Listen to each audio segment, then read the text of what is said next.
Right, so welcome everyone to our weekly call. As you will have seen from the email, this week we're going to start by sort of bringing up the time talking about the Apple Private Relay service, or more specifically to try and tease out some questions.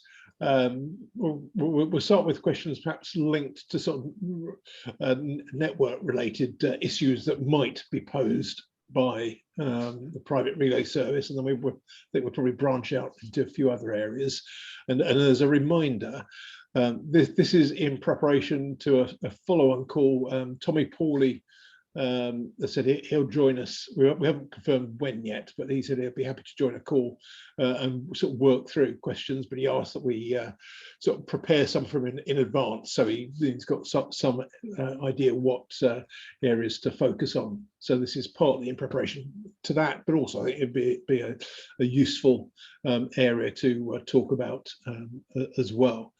So the plan is today we'll work through those first, see where the conversation takes us, and then there's a couple other things which I will bring up after that, and then if anyone else has anything they want to raise, we'll pick up on that as well.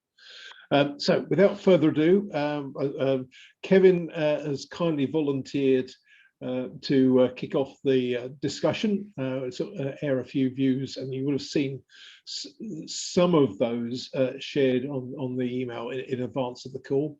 And then I know a few others have potentially got some sort of points I want to raise, and I've got a few by email as well for people that can't join the call. So I think we've got plenty of raw material, and we'll just see where the conversation takes us from there. So with that in mind, Kevin, do you want to kick off, and then we'll let others chime in after that. Thanks very much, Andrew. So as Andrew said, hello everyone. I'm one of many Kevin Smiths at Vodafone. I've been there for many years, so I'll get the original email address, which is nice. So as you know, Vodafone runs mobile and fixed networks in many countries, but it's especially mobile that I'm going to talk about today. So obviously, you know, it's great to see improvements in privacy and privacy being taken very seriously. However, I do have some concerns and questions I'd like answered, and to see what the impact is of the private relay, especially on the radio network performance. And I sent an email last week, which is a few of those thoughts. So the first is that you're using quick encapsulation here. So in other words, you're getting the data, which is actually already secured by IPsec because it goes over the air through to the mobile core network. An extra layer of encapsulation has been added. There's already quite a few layers in play over radio, but another one's been added. Now, this is probably not a problem when you talk about what's called downlink. So the difference between downlink and uplink, downlink is from the mast to the UE, to the user equipment. That's normally spec'd for very high capacity because people do things like stream videos over it, and it can take lots of data. But for historical reasons, the other way, from the handset, the UE, to the mast, tends to be scoped much lower, and it has less capacity. So when you add encapsulations, you add the amount of data which needs to go over the air.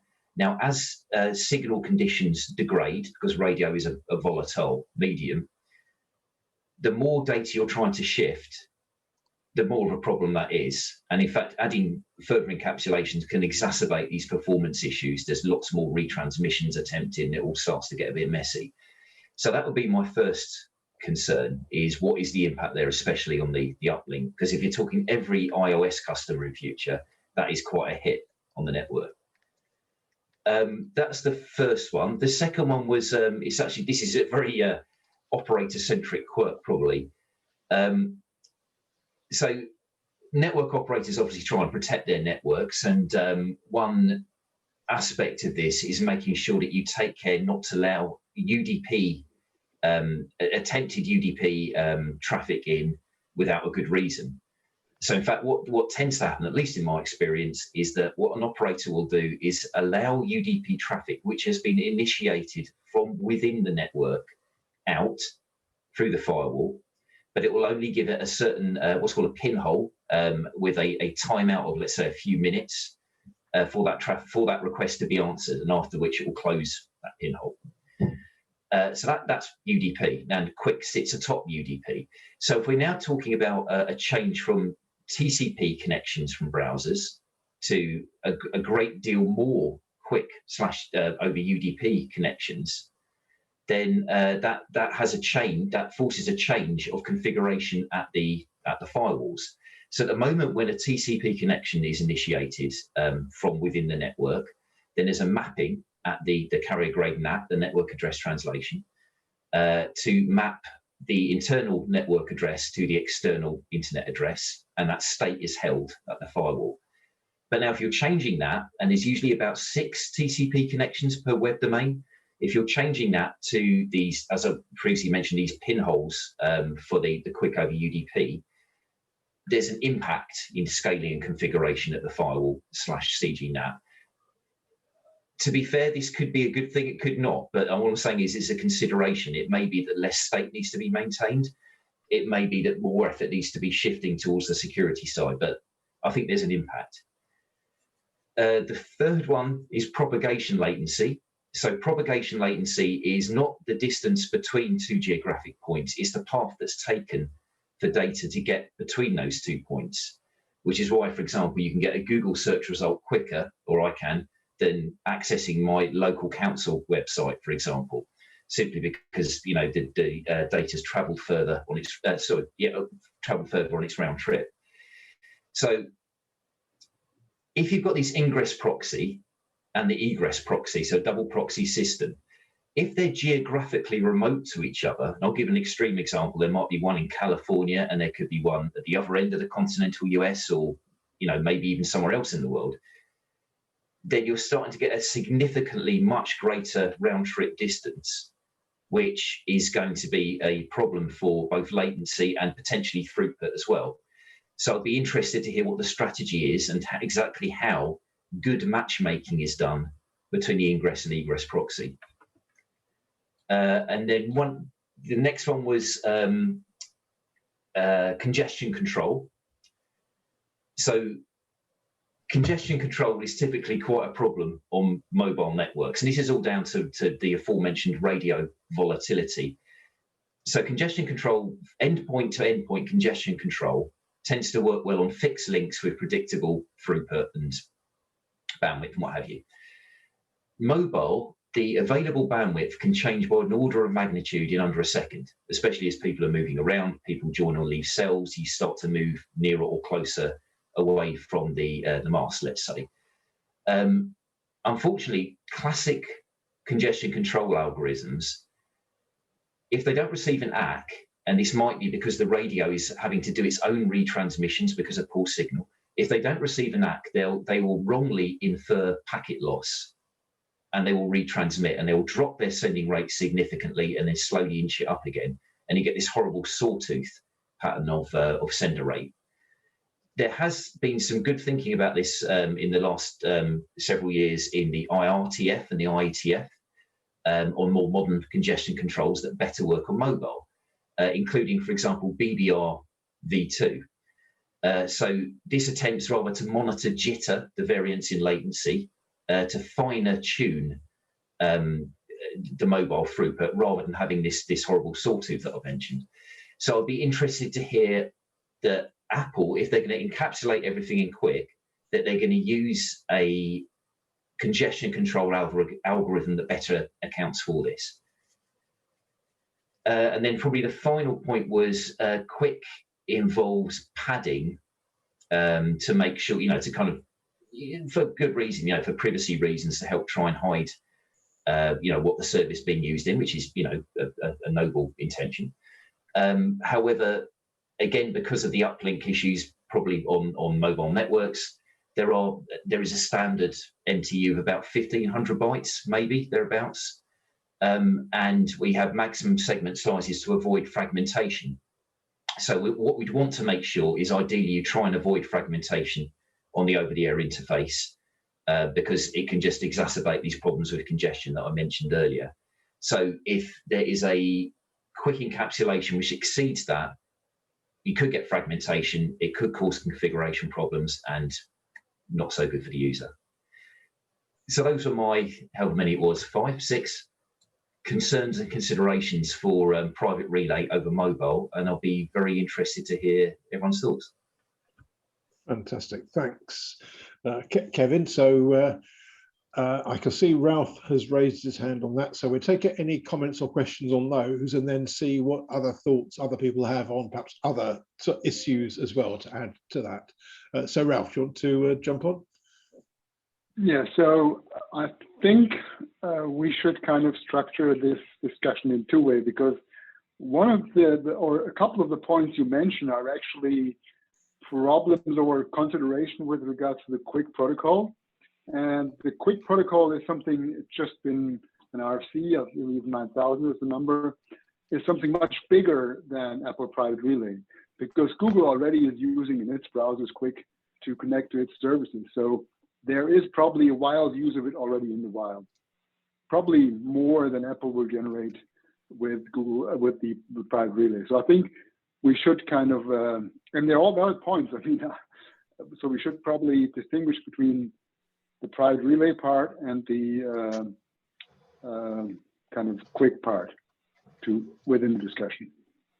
Okay, that seems reasonable. Yeah, okay. Yeah, I think that's a fair point, Ralph. So yeah, we will endeavour to do that. And obviously, Tommy, I suspect, will want to concentrate probably on the private relay questions. He may or may not have a view on the quick ones, but and if he does, that will be a bonus. Okay, thank you, Ralph. I can see Chris has raised his hand as a fellow mobile person. Hello. Yeah, good points, Kevin.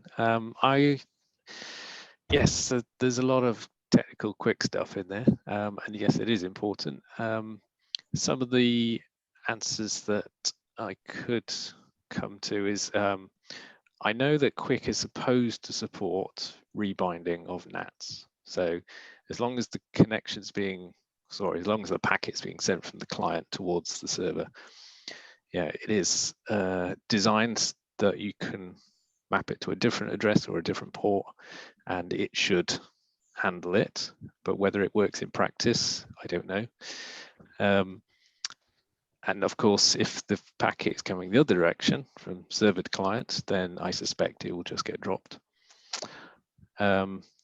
I know QUIC does have pluggable congestion control algorithms, so it's a good question for the sender, which I guess in this case is Apple, in their ingress proxy, as to what do they intend to do about that, the selection of that algorithm. And packet sizes, yes, they're a good consideration as well. There's a section in the QUIC manageability draft which addresses what networks can do to influence that, which is essentially drop packets when they get too big. But it may be the case that not everybody's ready to do that yet, broadly across all the data traffic. So it would be probably, at least in the early days, be a good idea for the configuration on that ingress proxy to be set at some suitable number that is not 1500. We'd have to probably work with Apple to address any issues if the number is too large. That's all I was going to say on those points anyway. Thanks, Chris. That's good feedback. Thank you. Good. Thanks, Chris. I can see Andreas has posted in the chat, as per Apple, the ingress and egress are targeted to be always physically located at least in the same country or closer. And this should be the resident country of the user, which clearly will be helpful, certainly for sort of geolocation type activities. Although I think from some of the early testing, that's not the case at the moment necessarily. You're right. You're right regarding testing. Our first test in Vodafone did show that the country can really jump from, in our case, German tester located in Düsseldorf region was from time to time showing up to be in Warsaw, Poland, or Paris, France.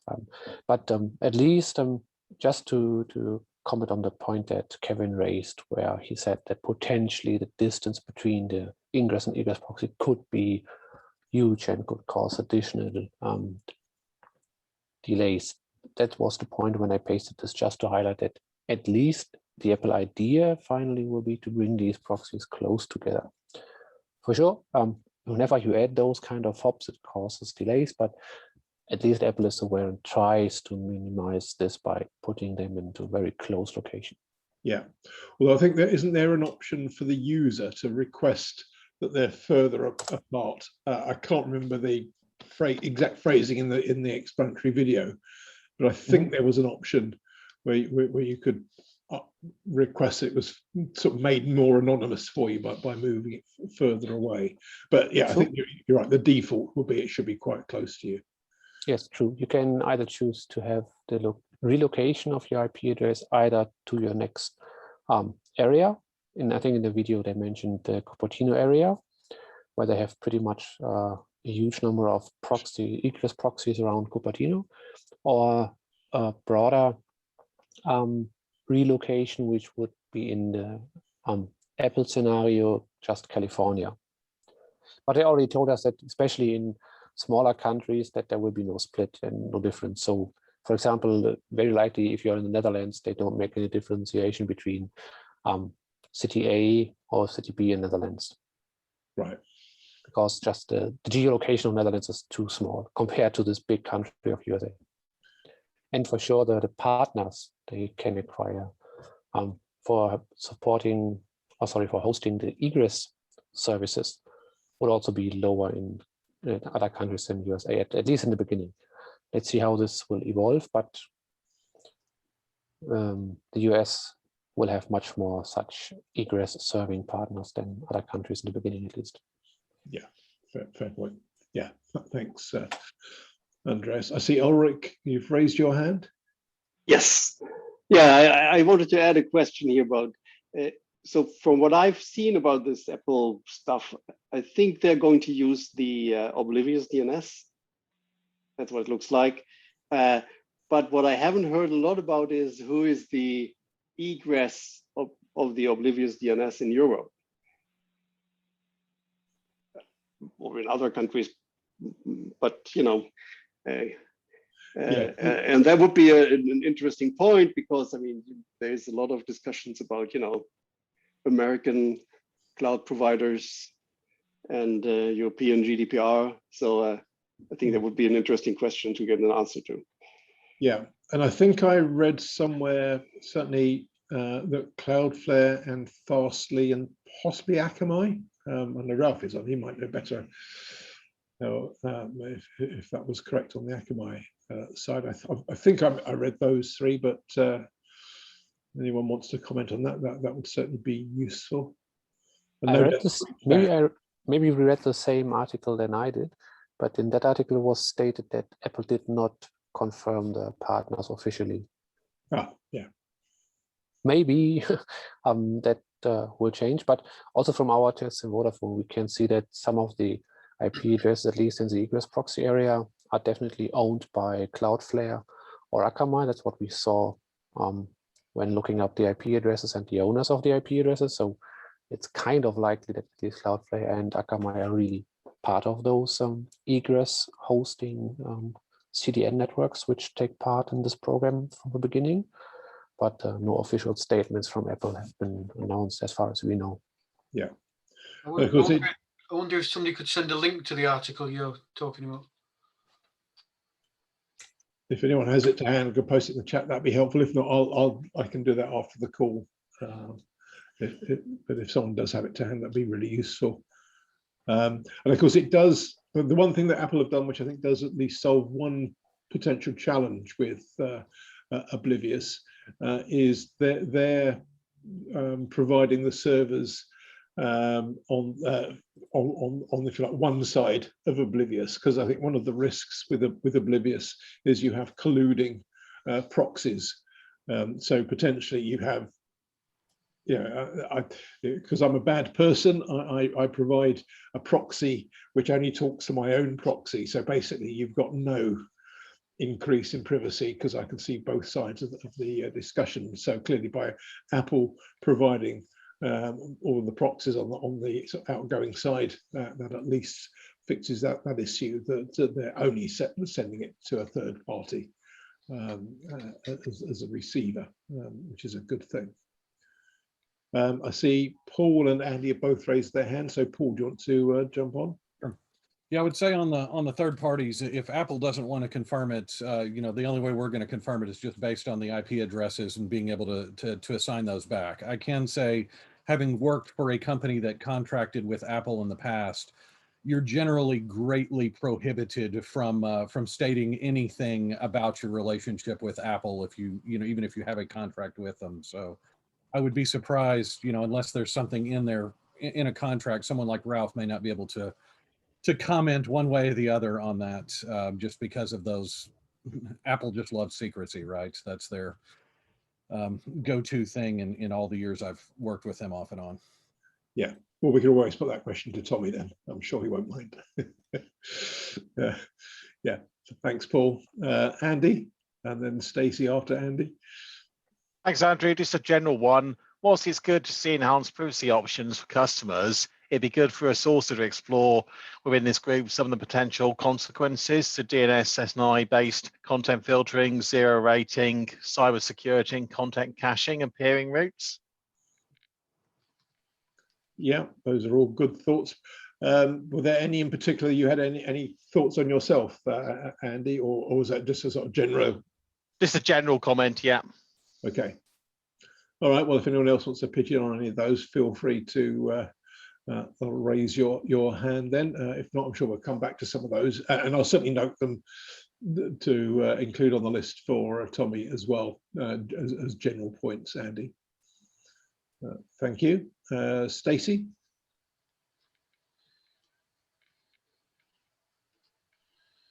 You might be on mute, I think, Stacey.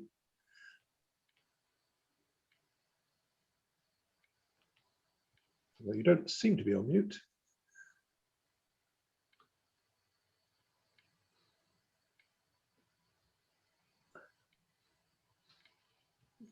Worth trying. Ah, okay. Yeah, Stacey will rejoin, so we'll come back to Stacey in a moment. So while we're waiting for Stacey, does anyone have any other points more generally? Otherwise, I can raise some that I picked up on email. I suppose I can flesh out what Andy just said. So, I mean, he mentioned the consequences on filtering, and of course, the way the private relay is constructed, it prevents any entity on the path between the client device and at least the ingress proxy from being able to determine the destination, as in the DNS name or the server name indication. Yeah. So it cuts any network filtering out of the loop, and that's by design. He mentioned zero rating. So in the UK, obviously, we have a lot of granting free access to NHS content, to education content. That is something you can only do if you can identify that traffic. So it would essentially turn that traffic into charged traffic, which is no good if you're run out of data. Security is, well, there are many aspects of security, but one of them is, do you allow your customer base to connect to a domain that is a malware command and control domain, or some phishing site, or something isn't going to harm them? Is that something that should be just let through, or should it be prevented in some way? This would prevent any filtering again. So it would, unless Apple is intending to do malware blocking, it will just allow it through. Or if any of the partners are doing content blocking. Yes, and I guess that would be down to their agreement with Apple. Yeah, I imagine Apple will be the ones defining how the service should work. And I think the last one he mentioned was impacts on caching. So in a conventional current type of network, when you request some CDN content, often that, because obviously there are hundreds or thousands of CDN nodes all in different places in different cities, normally your current IP address is used to select a close CDN cache for you. This will obviously change how that selection happens and will probably lengthen the path to your content, but that's going to be a complex thing, and we have to see how that works. Yeah. So I guess some of those sort of content filtering related issues would apply equally if I was using, say, DO and ECH in combination. But so it's a similar effect, albeit caused by a different sort of technology, but it's similar concern or similar issue to some other things.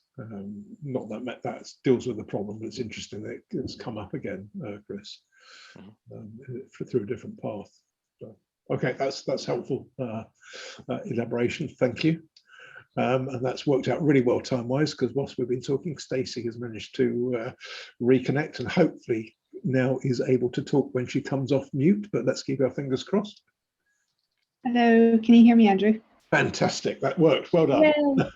Success, great. Okay, thank you. So one of my questions actually was about kind of content caching and things, so that was great that was covered off. But the other one that I have is there some kind of fallback, and what do they plan in terms of if something in this chain of ingress is not working properly, no matter what part of the chain it is, what's their plan? Because there's no reason why they couldn't possibly fall back to like a normal connecting to content online, whatever normal is these days. So my question would be, what's the fallback method if there's something wrong in this path, and what's their plan for that? Okay, yeah, that's a good point, and I don't remember that being mentioned in the video either. So yeah, that's interesting. Yeah, okay, I'll make sure that's added to our list. Thank you, Stacey. I think Andreas and then Glenn. Yeah, one of our problems here in Vodafone is that we're also having an operational company in UK where we have the self-regulatory demand of applying an adult content filter, which immediately would not work any longer if a user would switch on this private relay feature, because once it's encrypted traffic hitting the pipe and the DNS goes to the Apple ODOH, we have no idea anymore what the user is surfing to, and everybody could see all the content on the internet he would like to. What is the view of the other operators which we're having with us from the UK? How severe do you see impact of this for the UK? I guess there are some other countries where they have country-specific filtering requirements like that, I think, Andreas, as well, certainly in Europe. Yeah. Europe. True, I think Italy also have this requirement, but only introduced very recently. The most famous one in Europe, at least for this mandatory adult content filter, would be Italy, as far as we know, at least from the list of operators we are having in Vodafone. Okay. But what's the view of the other operators from the UK on this? So if anyone wants to put their hand up to come on to the chat, if you've got any thoughts, feel free to, or indeed put it on the chat. If not, that would be appreciated. And speaking of the chat, I see that there's now a link in there. So thank you, Andreas, for putting the link to the Fastly, Cloudflare, Akamai reference. So I won't ask if anyone is able to confirm that, but at least you've got the article there, which is really helpful. So thank you for that. And Zaid has put one a link to an article in CNET as well. So there's a few different links there. Right, so thank you, Andreas. But we'll see if anyone responds to your question momentarily. I'm guessing that Glenn probably doesn't have a view on that, but he might surprise us with an opinion of that as well, amongst his many talents. So Glenn, do you want to come on? You know, I'm going to take it a similar but different direction. So one of the questions I'm really wondering about is, you know, as a CDN operator, we have to provide under contract geofiltering to access of content. Is this going to basically like make me in violation of my contracts because I can no longer actually provide geofiltering for Apple products? That's gonna be a big problem.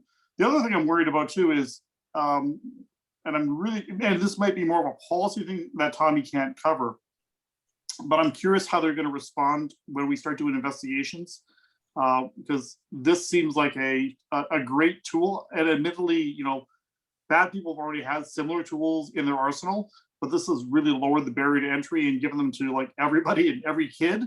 And so now we have the problem of we have, you know, made it easy for very unskilled people to dance around the internet and then essentially hide behind a wall. And so how are we going to peek in behind that wall when we do investigations and we have things that go bump in the night on Christmas Day? Because that's when they always happen. Yeah. Yeah, well, that would be an interesting policy discussion. I think you're absolutely right, Glenn. And presumably that's been given some thought, but yeah. And if anyone's got any other more policy rather than technical questions, it would be good to add those to the list as well. Yeah, I'll come in terms of people with hands up. Chris has got his hand up, so come to Chris in a moment. Then I'll read out some points that I had via email and then go through, see if there are any on the chat. So Chris, you want to come on first? Yes, so the question from Andreas. So I can't really give a complete answer to, because I'm not in the right place to do that, but it's in terms of content filtering, the way I see it is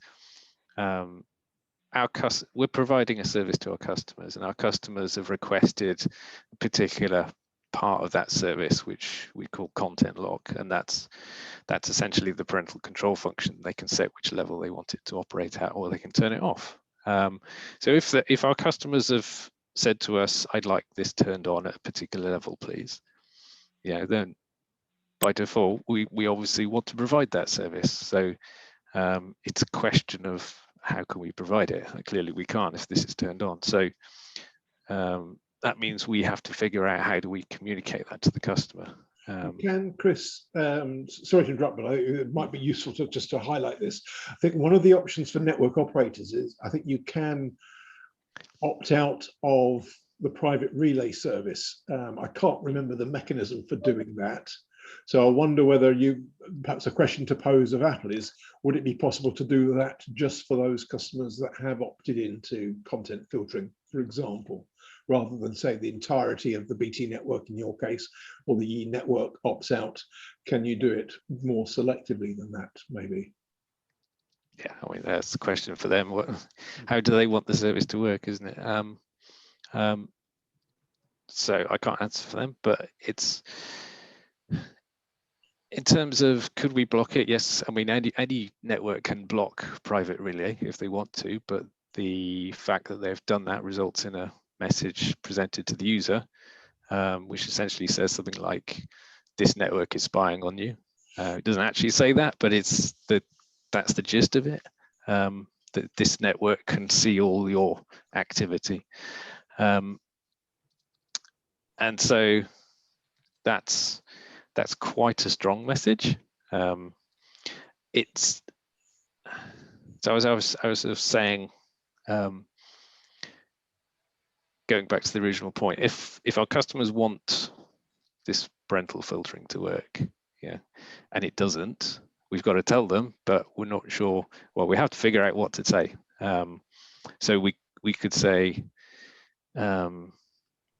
if you want this to work, you'll have to go into settings and do this, which is probably not the easiest thing to communicate. So we'll see. Yeah, I think that's a very good point. How to do that cleanly, because I suppose you don't want to say, because Apple's trying to subvert your choices any more than you'd want an Apple device to say that the network's spying on you. So hopefully there'll be a more balanced way of communicating that. But as you say, that requires some input from Apple for that. So, okay, thanks, Chris. Right, before I come to Paul, then let me just call out a few points which I don't think have been reflected so far in the conversation from an email. Then I'll quickly look at the chat messages, then come on to Paul, and then see if anybody else has also raised their hands. So from email, and I'll read these out reasonably verbatim. Will more technical details be forthcoming? For example, what protocols, particularly IETF endorsed protocols, will be used, and how, e.g. is mask going to be used? How exactly is Odo used within private relay? Odo isn't finished within the IETF, and if I remember rightly, as an aside, is going to be marked as an experimental standard rather than going through the full standard ratification process. How will they deal with any version differences, or will they wait until it's sort of finished as far as it's going to be? What changes will users without iCloud plus C? For example, will they also use Odo? What are Apple's plans for further rollout beyond iCloud plus users, if anything? Are there details on who will be running the egress proxies? We sort of danced around that one already.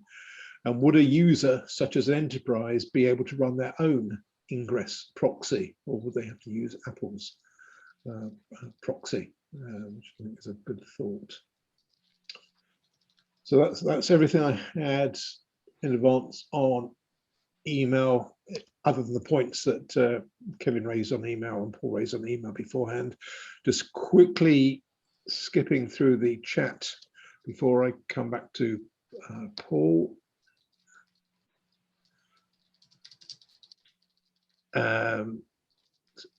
Brett has asked for a link to the video. If that isn't already on the chat, I'll send that shortly, Brett. It's already in the chat.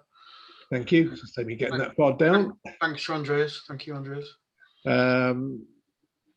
Mandatory filtering in the UK includes the IWF list as another example. Peter rightly observes. Country-specific objectionable content filters are becoming popular around the world.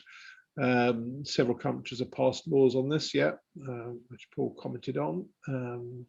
Oh yeah, I see videos from Andreas. Thanks, Andreas.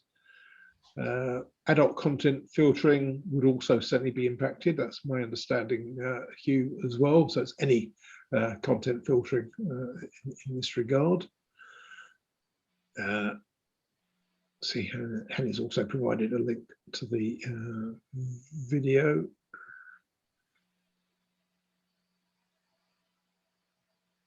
Yeah. Yeah, so your comment here about apps should be written to expose location rather than using geo-blocking. Well, again, we can explore that further with Tommy as well. Malware filtering, I think, yes, sadly, will also be affected, Hugh. Blocking the private relay, if QDN is supposed to do this, I think, well, Paul, you can confirm that, but I think that's a reference to that you can opt out, and could be misinterpreted. What is the FQDN? What the FQDN is, that could be another way of phrasing that question. Yeah, okay, right. So that's possibly what you were wanting to come in on, Paul, or it may have been something else, but feel free to unmute. Sure. So yeah, a lot of this was all related back to Chris's thoughts here, right? Is getting Tommy to give us better guidance on, what the expectations are. When he commented in the video on, things like blocking the FQDN, it was in relation to messaging the fact that you had policy on an enterprise network in particular.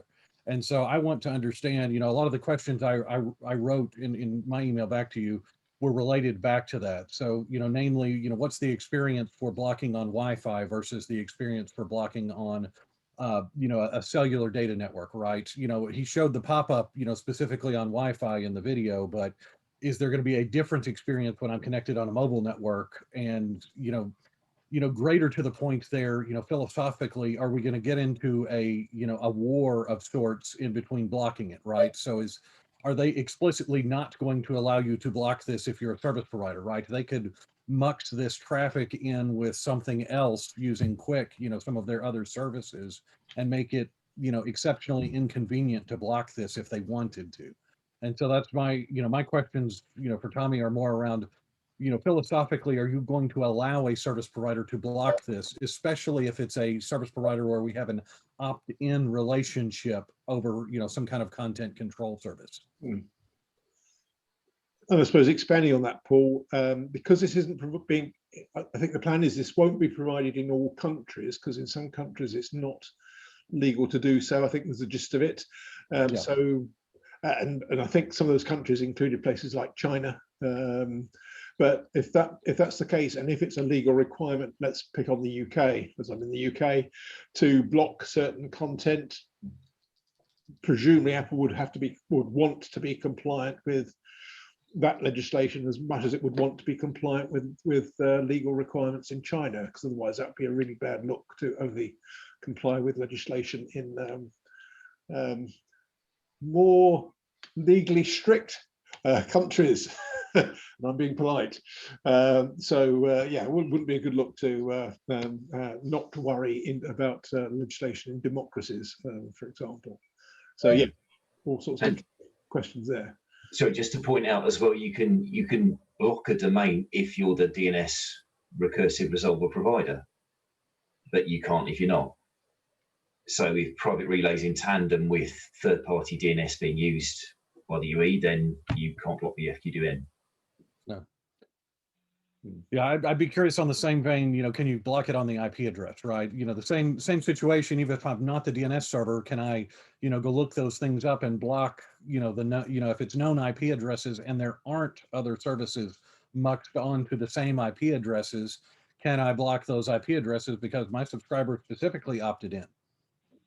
So for example, here, I'm not sure you'd want to block the iCloud.com subnet range, because it would be a few complaints, I imagine. So yeah, certainly we could block all of 17, 17/8, right? And that would block all of Apple, but that's not going to really answer the problem, right? Yeah. All right. Well, I think that's really raised some interesting questions and some possible contradictions. So that's, I think, very helpful. Any last points anyone wants to bring in on this? Because if not, I think that's a pretty... Can I just say, I mean, I don't want to give the impression that, yeah, I'm against private relay. I mean, I think Apple's heart is in the right place. They're trying to protect the privacy of their users. It's just a case of how do we, turning this on creates a load of consequences. So it's just, I'm trying to figure out how do we manage those consequences. Yeah, and to be fair, I think that was the spirit that Tommy was wanting to have questions, because yeah, like any new service, it will raise things that perhaps are unintended consequences, let's call them, that need to be worked through. And as Hugh has observed in the chat, yeah, this part of the issue here is that an Apple user is also a Sky user or a BT user or an Infoblox customer. So which wishes of said customer take primacy over which others is potentially part of this as well. That needs to be explored. Okay, well, as I say, I think that's really helpful. That's given plenty of raw material, so it should lead to an interesting discussion, hopefully within the next few weeks, with Tommy, which will no doubt, well, I could give you plenty of advance notice of that, because I suspect that'd be quite a popular option for people to want to join in on.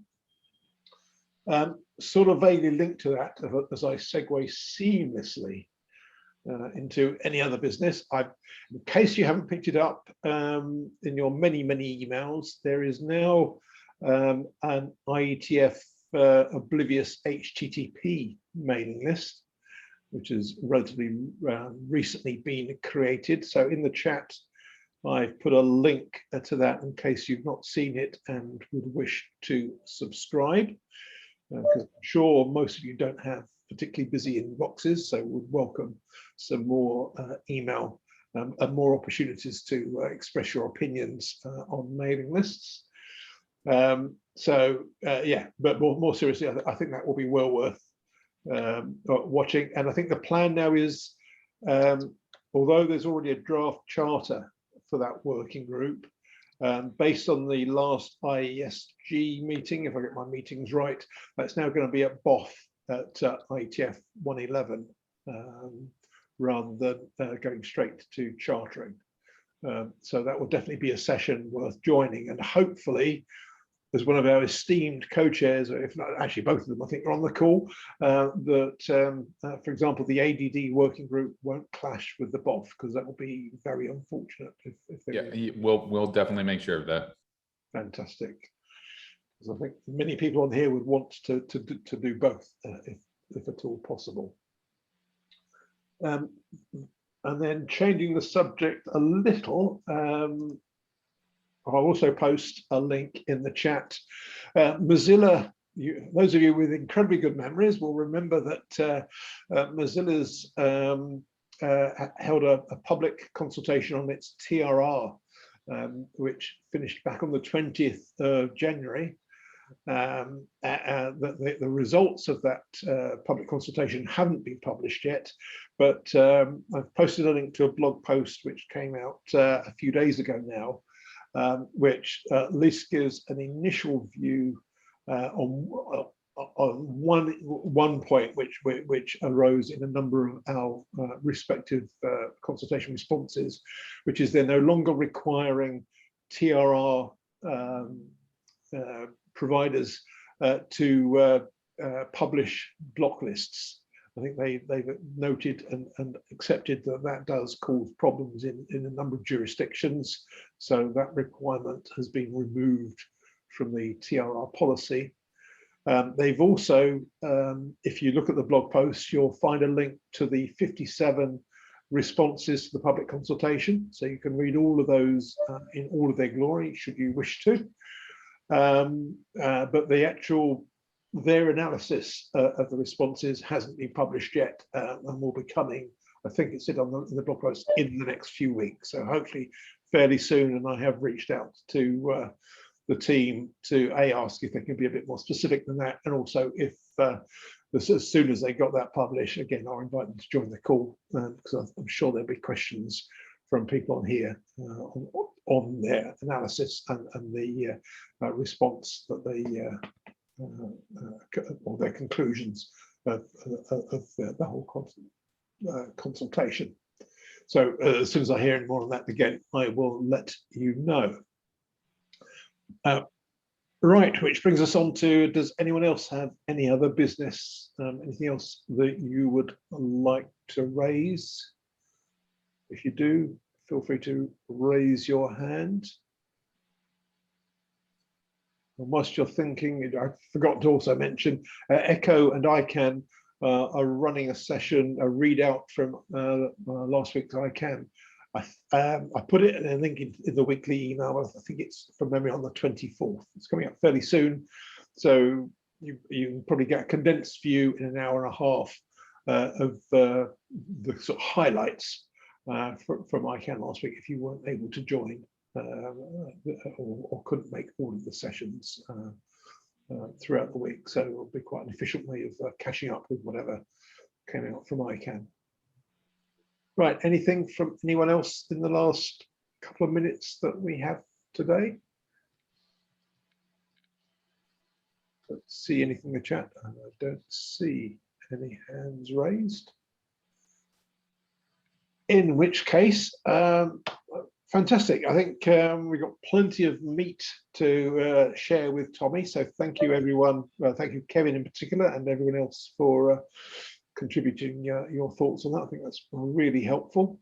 As I say, I'll pass those on to Tommy and see if we can set a date in the diary for a follow-up discussion where he can hopefully work through some of those, and then we'll no doubt have a Q&A after that as well. So other than that, thanks everyone for joining, and have a fantastic week. And we'll see you same time next week. So thanks. That's right. Cheers, Andrew. Cheers all. Thank you. Bye. Bye. Bye.